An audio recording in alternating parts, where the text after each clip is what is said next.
'Hitler' cinema ఒప్పుకునే ముందు చిరంజీవి గారు సక్సెస్ పరంగా కాస్త బ్రేక్ తీసుకోనున్నారు. అసలు ఎలా ఉండింది? ఆయన ఆ సినిమాకి ఒప్పుకునే ముందు ఆయన మైండ్ సెట్ ఎలా ఉండింది? మీకు పెట్టిన కండిషన్స్ ఏంటి? ఏం మాట్లాడారు? అదే కండిషన్స్‌లో ఏమి లేవు సార్. మోహన్ గారి దగ్గర ఆయన ఏం మాట్లాడుకున్నారో తెలీదు. హ్మ్. మోహన్ గారు 'దేవి శ్రీదేవిలో' చిరంజీవి గారి సినిమా చూశారు. సార్. ఆ సినిమాకి నేను కూడా ఎళ్ళాను సినిమా చూసినప్పుడు. హ్మ్. అలాగే రాజా గూడా వచ్చాడు. సార్. సినిమా కూర్చున్న తర్వాత ఎడిటర్ మోహన్ గారు ఎళ్ళిపోయారు. హ్మ్. సినిమా చూశారు. హ్మ్. అందరూ బావుందనుకున్నారు. అప్పటికి చిరంజీవి గారు ఎవరో నాకు తెలీదు కదా! మేమెవరం సార్. స్టాఫ్ లెక్క ఆయనకి. హ్మ్. తర్వాత ఒక 15 రోజులకి చిరంజీవి గారు సినిమా చేస్తున్నారయ్యా హ్మ్. అనటం.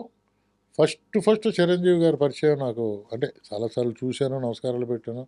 నమస్కారం సార్ ఇయన్నీ జరిగిపోగా ఫస్ట్ టైమ్ ఏంటంటే ఏటర్ మోహన్ గారు తీసుకొచ్చి నా కో డైరెక్టరు తను రాజా అని చెప్పి పలానా సినిమాలు చేశాడని చెప్పి పరిచయం చేసి ఆయన ఎయిర్‌పోర్ట్‌కెళ్తున్నారు. సార్.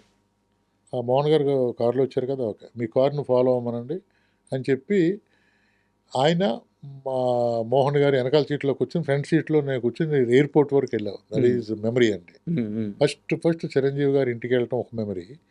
వెళ్తూనే ఆయన కారులో ఎయిర్‌పోర్ట్ వరకు ఈ సినిమా గురించి మాట్లాడుకుంటూ హ్మ్. షెడ్యూల్ ఎలాగెయ్యాలి, ఏంటి అయన్నీ ఆయన ఆయన నాకు చెప్పటం. సార్. ఆడపిల్లలు 5గురు సిస్టర్స్ ఏ విధంగా ఉండాలి, హ్మ్. ఎంత జాగ్రత్తగా ఉండాలి, ఎలా జడలేసుకోవాలి, ఎలాగా డ్రెస్సింగ్ ఉండాలి. హ్మ్.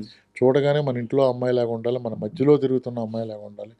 ప్రతి ఒడికి వాళ్ళ సిస్టరో, లేకపోతే మేనకోడలో, లేకపోతే వాళ్ళ పక్కింటోళ్ళ చిన్నాన్న కూతురో గుర్తు రావాలి అని నాకు ఆయన చెప్పటం. హ్మ్. ఇయన్నీ కూడా ఆ కారులో ఇక్కడి నుంచి ఎయిర్‌పోర్ట్‌కెళ్ళే దారిలో జరిగిపోయిందండి. సార్. నా అదృష్టం ఏంటంటే, ఏటర్ మోహన్ గారి దగ్గర నేను ఉండటం, ఆయనకు ఒక గౌరవం ఉంది. ఆయన దగ్గర కూడా ఏంటంటే డెఫినెట్‌గా ఆయనకిచ్చే గౌరవంలో 50% గౌరవం ఉంటది. దానికి తోడు ఏంటంటే, ఎవరిని కూడా కష్టపడే వ్యక్తిని ఎవరిని కూడా హీనంగా చూసే మెంటాలిటీ కానీ చిరంజీవి గారక్కడ. హ్మ్. హీరో అవ్వటం.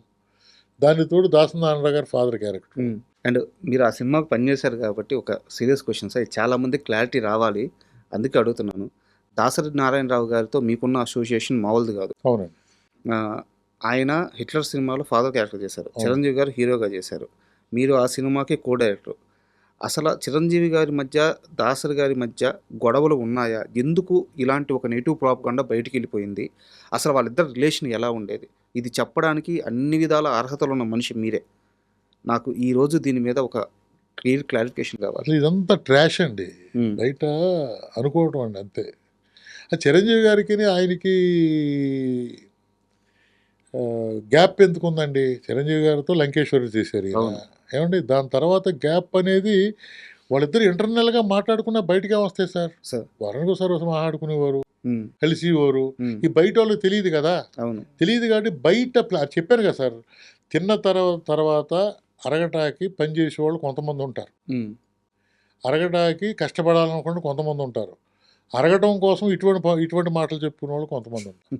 అంతే తప్పండి వాళ్ళిద్దరికీ ఈరోజు నేను ఫేస్‌బుక్‌లో ఎప్పుడో ఆయన అన్న మాట ఇప్పుడే జస్ట్ మీ దగ్గరికొచ్చిన తర్వాత 5 నిమిషాలు కూర్చోండంటే ఒక మ్యాటరొచ్చింది. అది ఎప్పుడే నేనది నేను చూసి దాన్ని స్క్రీన్ షాట్ తీసి పక్కన పెట్టాను. ఈ విషయం నాకు తెలుసు. సార్. తెలిసినా మళ్ళీ మర్చిపోతానేమో అని చెప్పి స్క్రీన్ షాట్ తీశానండి. ఒకసారి చూడండి. అదేంటంటే అంటే చిరంజీవి గారు హీరో మాత్రమే కాదు.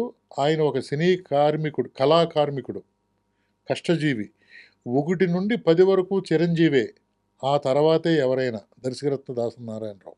ఇండస్ట్రీలో 1-10 ఇది వరకు ఇది చిరంజీవి. ఇదిగోండి. నేనిప్పుడే మీ దగ్గరికొచ్చిన తర్వాత హ్మ్. కాఫీ తాగే టైంలో స్క్రీన్ షాట్ తీసి పెట్టుకున్నా. హ్మ్. ఎందుకంటే, అంటే ఈళ్ళిద్దరి మధ్యన గొడవ అంటే అసలు నమ్ముతారండి అసల? ఒకసారి ఆలోచించండి. సార్. 1-10 చిరంజీవే. ఆ ఇంకెవరు రోజుల్లో ఆ లేరు. స్టేట్మెంట్ ఇవ్వాలన్నా గాని. ఆ! మరి ఏవండీ 1-10 ఆయనే ఏవండీ ఖైదీ నంబర్ 1కి, ఖైదీ నంబరు 50కి ఆయన 1కి అక్కడికెళ్లారు కదా! హ్మ్. ఎళ్లి స్టేజ్ మీద ఏం మాట్లాడారాయన? సార్. చిరంజీవి గారికి తనకి మధ్యన గ్యాప్ ఉంటే ఎందుకు మాట్లాడతారు అలాగా? సార్. అప్పుడు మాట్లాడింది. హ్మ్. ఎప్పుడు ఆయన మనసులో ఒకటే 1-10 చిరంజీవి గారు ఇంకెవరు లేరంటాడాయన. సార్. మరి ఆళ్ళిద్దరి మధ్యన గ్యాప్ వచ్చింది. ఇద్దరు తిట్టుకునేవారు. అది అంటే ఎంతవరకు కరెక్ట్ అండి? కరెక్ట్ కాదు సార్ అది. అది క్లియర్‌గా చెప్పే మనిషి లేకుండా పోయాడు సార్. ఎందుకంటే నేను చెప్తున్నాను కదా! వాళ్ళిద్దరి మధ్య ఏ గ్యాపు లేదు. హ్మ్. అది మాత్రం కన్ఫర్మ్. ఎందుకంటే వాళ్ళ ఫ్యామిలీకి, వీళ్ళ ఫ్యామిలీకి అల్లు రామలింగయ్య గారు మన ఎవరు అరవింద్ గారు చిన్నప్పటి నుంచి తిరిగినది అంత అటువంటి ఫ్యామిలీలో ఎందుకు వస్తుందండి? సార్. అంటే రోజు భుజాల మీద తిరగకపోవచ్చు సార్. హ్మ్. హ్మ్. హ్మ్. కానీ ఇద్దరు రిలేషన్‌షిప్ ఎందుకు పోద్దండి? ఇప్పుడు సార్. ఎక్కడైనా గొడవ పడ్డారా? లేదు కదా! అవును. ఏదో మాట అనుకున్నారా? లేదు కదా! అవును. మరి ఎందుకు ఈళ్ళు డిసైడ్ చేసేస్తారు ఎవరి మట్టుకాళ్ళు? వాళ్ళిద్దరికి గొడవలున్నాయి, వాళ్ళిద్దరికి గ్యాప్ ఉందని. హ్మ్. కరెక్ట్ కాదు కదా సార్. నాకైతే మాత్రం నాకు తెలిసుండగా వాళ్ళిద్దరికి ఏ గ్యాప్ లేదనేది నాకు తెలుసు. సార్. ఎందుకంటే దాసనారాయణరావు గారు మినిస్టర్ అయిన కాడి నుంచి ఆయన పోయే వరకు ఆయన పక్కనే ఉన్నాను. హాస్పిటల్‌లో 80 రోజులు నేనే హ్మ్. ఉన్నాను. ఏ టు జెడ్ ఆయనకు వాట్ ఈజ్ వాట్ ఆయన విషయాలన్నీ తెలుసు. ఆయన ఫ్యామిలీ విషయాలన్నీ తెలుసు నాకు. సార్. ఆయన కొన్ని విషయాలు ఎవరికీ చెప్పని విషయాలు నాకు చెప్పిన రోజులున్నాయి. సార్. కాబట్టి ఆయన ఎప్పుడు చూసినా సార్ ఆయన ఒక్క విషయం చెప్పాలి సార్ ఆడియన్స్‌కి. రాత్రి 2:30, 3 వరకు సినిమాలు చూసేవారండి ఆయన. దాసరి గారు. దాసరి గారు. హ్మ్. అప్పటి వరకు మేము ఉండేవాళ్ళం. హ్మ్. నేను, రాజేంద్ర ఆయన ఎళ్ళమనే వరకు ఎళ్ళేవాళ్ళం కాదు. సార్. ఇంక బయలుదేరండయ్యా అనేవారు 2:30కి. హ్మ్. 2:30కి. ఇప్పుడెప్పుడన్నా ఆయన చిరంజీవి గారి సినిమా చూసారనుకోండి, సార్. కష్టపడ్డాడయ్యా హ్మ్. ఇలాగనేది. హ్మ్. ఎవరు లేరు అంత కష్టపడ్డ వ్యక్తి. హ్మ్. అంత కష్టంతో పైకొచ్చిన మనిషి. ఓపెన్‌గా చెప్పేవారు. ఓపెన్‌గా మాతో హ్మ్. సపోజ్ ఆ సినిమా అప్పుడే ఇన్సిడెంట్ జరిగిందనుకోండి, అది కూడా గుర్తుచేసేవారు. హ్మ్. అప్పుడు అలా జరిగింది, ఇలా జరిగింది. వాళ్ళిద్దరి మధ్యన గొడవలనేది అంత ట్రాష్ అనేది నమ్మొద్దు. సార్. సార్ ఇంకో కాంట్రోవర్సీ కూడా దాసరి గారి చుట్టూ నడుస్తూ ఉంది. దాసరి గారి మరణం చుట్టూ. బయటికి ఏదేదో ఆయన ఆ మెడిసిన్ వాడారు, ఆ టాబ్లెట్స్ వాడారు, ఆపరేషన్ చేపించుకున్నారు. ఇలా రకరకాల కాంట్రోవర్షీలు నడుస్తా ఉన్నాయి. యాక్చువల్‌గా నేను దాసరి గారి బిడ్డల ఇంటర్వ్యూ కోసం, వాళ్ళ కొడుకుల ఇంటర్వ్యూ కోసం సంవత్సరం రోజులుగా ట్రై చేస్తున్నాను. చాలా క్లారిఫికేషన్స్ కావాలి. అంత పెద్ద డైరెక్టర్, దర్శకరత్న. ఆయన చుట్టూ ఎలాంటి ఆహ్, నెగెటివ్ ప్రాపగండా జరగకూడదు అన్నది నా అభిప్రాయం. ఆయన మరణం మీద మాత్రం ఇప్పటికీ అది అలాగే ఉండిపోయింది. అసలు ఆయన మరణం వెనక ఏం జరిగింది? ఏం జరుగుతుందండి అంత అది కూడా చెప్తున్నాడు కదా సార్! ఇప్పుడు రకరకాలుగా మాట్లాడుతారు. ఆయన ఆపరేషన్ చేయించుకున్నారు. హ్మ్. అది వికటించింది. హ్మ్. పోయారు. అంతే. దాంట్లో ఎనకాల ఆళ్ళున్నారు, ఈళ్ళున్నారు అనేది ఇదంతా ఉత్తిదేనండి. హ్మ్. అంతవరకే. దాంట్లో వేరే లేదు నాకు తెలిసున్నంత వరకు. కానీ నాకు తెలియనిది ఏమైనా జరిగిందేమో నాకు మీకు తెలీదు. తెలియనిదేముంది మొత్తం ఇండస్ట్రీలో దాసరి గారి గురించి చెప్పాలి అంటే రాజా చెప్తాడు. రాజావనం రెడ్డి చెప్తాడు. ఎందుకంటే చివరి రోజుల్లో పక్కనుంది ఆయనే. అండ్ శివాజీ రాజా గారు వచ్చారు నా ఇంటర్వ్యూకి. శివాజీ రాజా గారు కూడా ఆ ఇంటర్వ్యూలో చెప్పారు. నేనెళ్ళి లాస్ట్ రోజుల్లో అంటే సార్‌తో నాకు ముందుగా గ్యాప్ వచ్చింది. ఆయన చివరి రోజుల్లో ఆ గ్యాప్ పూడ్చుకున్నాను. అప్పుడు కూడా ఆ ఇంటర్వ్యూ అయిపోయినాక ఆ ప్రస్తావనలో కూడా మీ గురించి చెప్పారు ఓకే. ఓకే. శివాజీ రాజా గారు. సో లేదు. ఆయన కొడుకు కంటే ఎక్కువగా పక్కనే ఉండేవాడిని సార్. సార్. అంటే ఆయన తెల్లవారుజామున 5 గంటలకు నిద్ర లేపి 5:30కి వాకింగ్‌కి తీసుకెళ్ళాను. 3 నెలలంటే ఆలోచించండి. సార్. అంటే ఆయన దగ్గరికి నేను 4:30కి ఎళ్ళాలంటే నేను ఎన్ని గంటలు లేసుంటాను? హ్మ్. అలాగా మా ఇద్దరి మధ్యన గురు శిష్యులు ఆయన నాకు గాడ్ ఫాదర్ తండ్రి అంతే.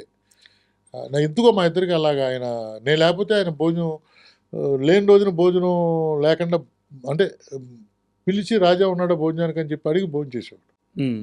అందుకోసం అని చెప్పి నేను ఉండి భోంచేసి వెళ్ళేవాడిని. సార్. ఆ! అలాగా మా ఇద్దరిది ఎందుకో భగవంతుడు ఏ రుణం ఆ రోజుల్లో నాకు ఆయన దగ్గర ఉండటం ఇదంతా హ్యాపీ ఆయనకి సేవ చేసుకోవటం భగవంతుడు నాకు ఇచ్చిన అదృష్టంగా ఫీల్ అవుతానండి.